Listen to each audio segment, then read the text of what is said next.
ম্যানচেস্টারে দিনব্যাপী সফর শেষে ফেরত যাচ্ছি, যা ম্যানচেস্টার পিকাডিলি স্টেশনের সামন।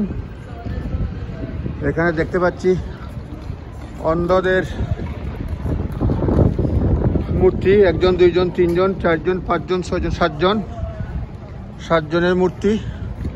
এখানে লেখা আছে rebuilding life after sight loss হওয়ার পরে দৃষ্টিশক্তি হারানোর পরে লাইফ আবার পুনর্গঠন। Statue was unveiled by the HRM, Her Majesty or His Majesty, Her Majesty Countess of Sussex। 16 October 2018 সালে এটা করা হয়েছে। 100th anniversary of the end of First World War। First world ওয়ারের 100 বছর পূর্তি উপলক্ষে এই মূর্তিটা আনভেল করা হয়েছে। হার ম্যাজেস্টি এটা আনভেল করেছেন 2018 সালে।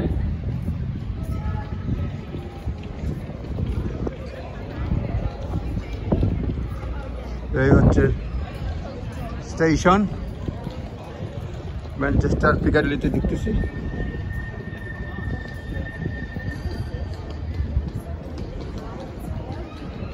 এইখানে লেখা আছে কি দেখি, victory over blindness, remembering the returning blind veterans of First World War. More than 3,000 veterans lost their sight as the result of their service in the First World War.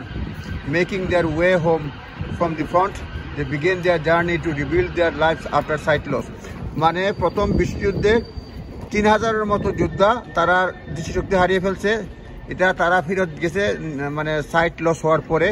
Rebuilding life after sight loss এটা, এবং blind ভেটারান্স UK তাদের স্মরণে এটা নির্মাণ করা হয়েছে। 3000 লোক তাদের স্মৃতিশক্তি হারিয়েছে প্রথম বিশ্বযুদ্ধে অংশগ্রহণ করার ফলে।